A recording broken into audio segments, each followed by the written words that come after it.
3 terrifying true stories of spring horrors that will haunt your nights. I never should have opened that door. The wind howled like a lost soul outside my window. Thick, heavy clouds rolled in, swallowing even the weak daylight. The shadows in my room grew longer, more sinister. My heart raced. Spring was supposed to bring new life, but with it came untold horror. Every day, I'd walk the same route to the park, the air crisp and fresh. I noticed flowers starting to bloom, a false sense of security. But the deeper I walked into that park, the more my gut twisted. Whispers floated through the branches, a chorus of secrets begging to be heard. Shadows seemed to flicker just beyond my vision. I shook it off as nothing, but unease settled in my bones. One afternoon, I found a tattered diary, wedged between 2 knotty roots. Curiosity pulled me to read it. Each page was soaked with fear, recounting unexplainable events. Footsteps in the grass when no one was around, laughter that chilled the spine, a pair of glaring eyes watching from the darkness. My skin crawled. I hastily stuffed it back, guilt clawing at me. As dusk fell, the air turned cold, pressing against my skin like a warning. I heard a crack of twigs snapping behind me. I froze. My heart thundered. I turned slowly, expecting to see a lost dog or perhaps a friend teasing me. But there was nothing. Just shadows. Thick, rolling shadows that seemed to move against the fading light. Then, the feeling hit me. Someone was watching. I spun around, and a flash of white crossed my line of sight. A figure, cloaked in darkness, barely illuminated by the last sliver of sunlight. A gasp escaped my lips, a sharp intake of cold air. The cloaked figure stood still, perfectly still, yet somehow absorbing every ounce of fear radiating from me. I stumbled back, breath quickening.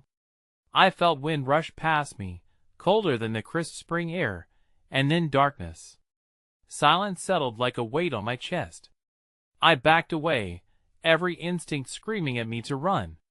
Suddenly, the figure stepped forward, and a scream clawed at my throat. The door I had come through seconds before slammed shut, trapping me in this nightmare.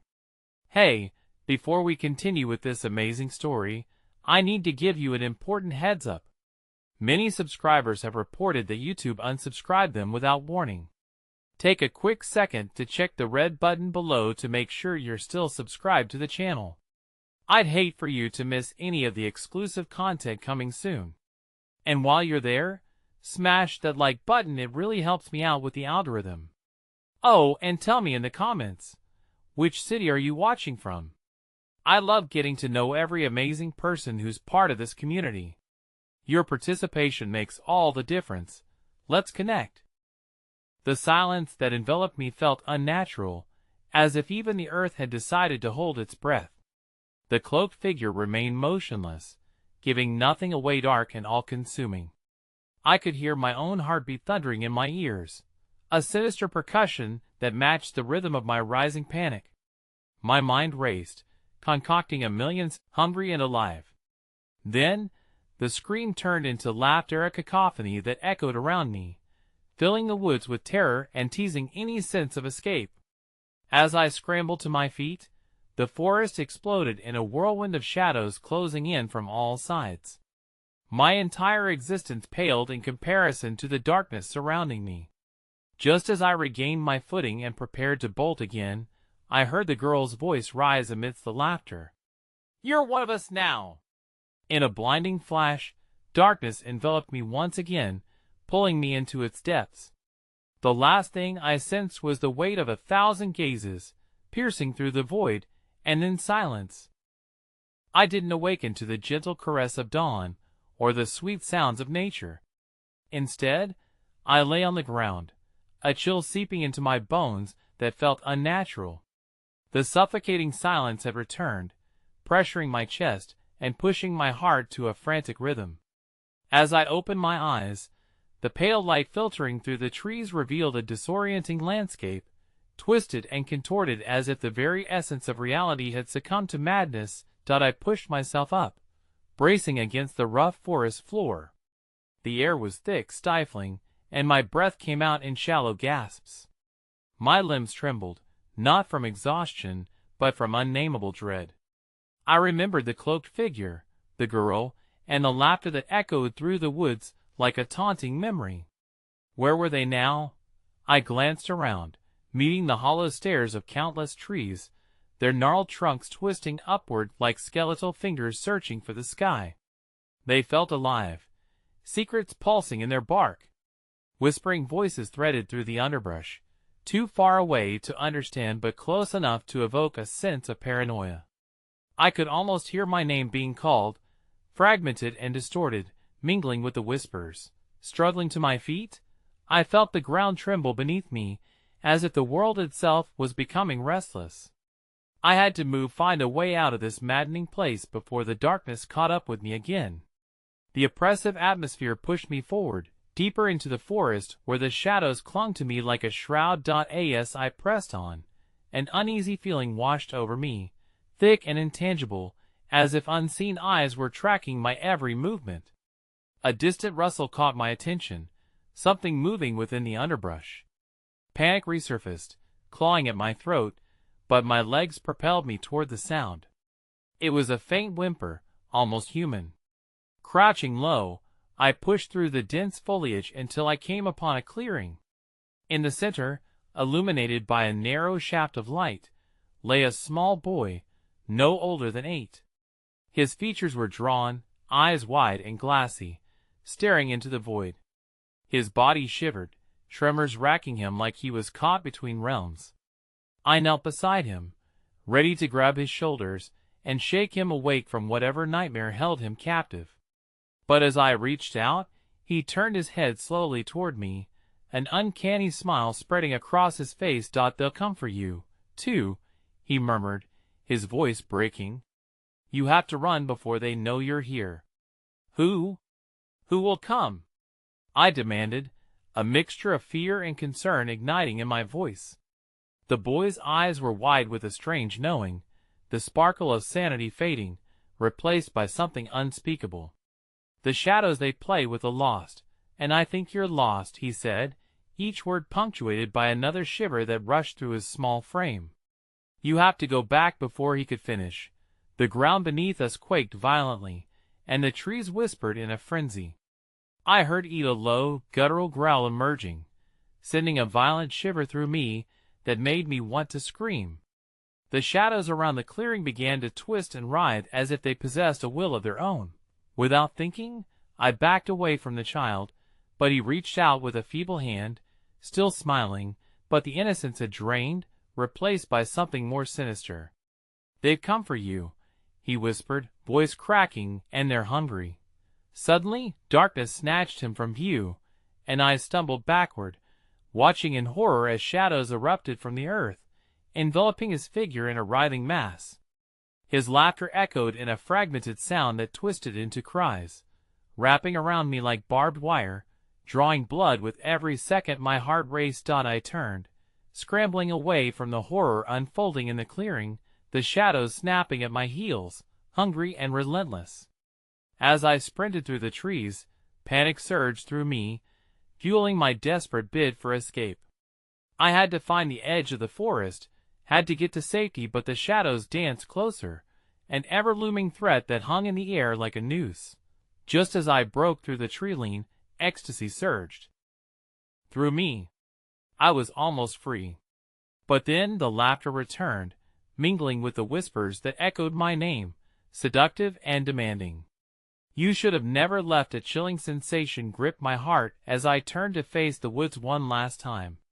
From the darkness, all the faces of those I thought I had left behind stared back at me, blinking in unison, their eyes glimmering with inky blackness. And then I heard the girl's voice, clear as day, cutting through the air with a dissonant harmony, "Now you're part of the game." Within that moment, the shadows lunged, swallowing the ground beneath me, and as the earth crumbled away, I plunged into a void of despair. I was consumed, gasping, my screams melding with the laughter that painted the night with unending terror. I realized too late, there was no escaping the darkness. It was all-consuming, and as I fell, the forest's laughter echoed in my ears, reminding me that once you enter, there is no way out. And then everything went black. The silence that followed was oppressive, a heavy blanketing of stillness that stretched far beyond my senses. Darkness enveloped me like a shroud, but it was not the comforting embrace of night. It was the suffocating grip of something ancient and unseen.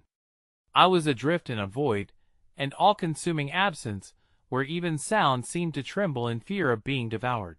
Suddenly, I hit a solid surface, gritty and cold, knocking the breath from my lungs. I forced my eyes open, heart racing, but there was no light, no sense of direction. Panic clawed at my throat. I pushed against the ground, struggling to find my footing in this abyss. The air was stale, filled with a rancid odor that tickled my nostrils. It smelt of rot, of decay, and invisible fingers brushed against my skin, their touch sending icy tendrils down my spine. "Is anybody there?" My voice was swallowed by the void, echoing back as a mocking whisper. I took a tentative step forward, feeling the earth beneath me, a terrain laced with uneven bumps and what felt like remnants of lives long extinguished. With each step, I felt the pressure of 1,000 eyes, hidden just out of sight, scrutinizing my every move. I stopped, straining to listen, and the silence shattered. A rustling echoed in the distance, followed by a chorus of whispers, indistinct yet chilling, curling around me like smoke. The whispers grew louder, a cacophony of voices rising into a fever pitch, some familiar and some alien. "You thought you could escape?" A voice hissed, slithering through the stillness, echoing the girl's ominous promise. I staggered back, fear coursing through my veins, feeling a primal urge to flee this wretched place. With wild desperation, I began to move cautiously, feeling the ground shift beneath my feet. Each step was agonizing, echoing in the darkness like a heartbeat, a heart that wasn't my own. The whispers morphed into laughter, a sound of glee that chilled me to the bone. They were taunting me, drawing me into depths I didn't dare explore. Then I saw a flicker of movement ahead, barely visible through the oppressive dark. I strained my eyes, catching a glimpse of a faint light pulsing like a dying star, beckoning me forward with an insidious allure. Driven by curiosity and dread, I approached, my heart thumping madly as I crossed the threshold of shadow and light. What lay beyond was not an escape but a vast, sunken chamber lined with grotesque carvings that twisted in the dimness. They depicted figures bound in anguish, their faces twisted in eternal agony, trapped in an eternal dance of despair. Oddly comforting, the light pulsed rhythmically in the center, revealing a pile of jagged stones that glinted like teeth in the gloom. "What is this place?" I whispered, mesmerized yet horrified. As I stepped closer, a shiver ran through me, and the laughter returned, echoing within the chamber's confines. "An O place for the lost, but a home for the hungry," came the voice again, more taunting than before. The stones glimmered, and suddenly they began to shift, revealing a hollow where something dark writhed, a flowing mass, part liquid and part shadow. As I recoiled, the shadow erupted, splitting apart with a howl that shook the very walls. Faces emerged from its depths, contorted in a rictus of agony and fury, their eyes wide and pleading one moment, vengeful the next. They reached toward me, mouths stretching open, but no sounds came forth, only the insatiable hunger that radiated from them like a heatwave. Deliberately, I stepped back, but the ground rumbled and trembled once more, and the figures lurched forward, their hands grasping desperately, as though they could drag me into that eternal torment. I turned, running back toward the shimmering light behind me, but it flickered, waning with every step I took. The walls began closing in, shadow and light battling in a grotesque dance, and I entered a frenzy, sprinting blindly through the darkness. The figures wailed, their cries echoing in my ears like knives tearing at my sanity. My breath turned ragged, the oppressive darkness threatening to drown me as I stumbled and fell. Then the laughter erupted all around me, drowning out the chaos, enveloping me in a cacophony of madness that made my skin crawl. It was everywhere, an insistent whisper that slithered beneath my skin. "You cannot escape," they taunted. "You belong to us." In one last desperate act, I clawed at the ground, trying to dig myself away, praying for a small speck of light. And just as I felt my fingers further crack against the stony surface, the laughter ceased, plunging me into a dreadful silence, thick and deafening. And then, out of the void,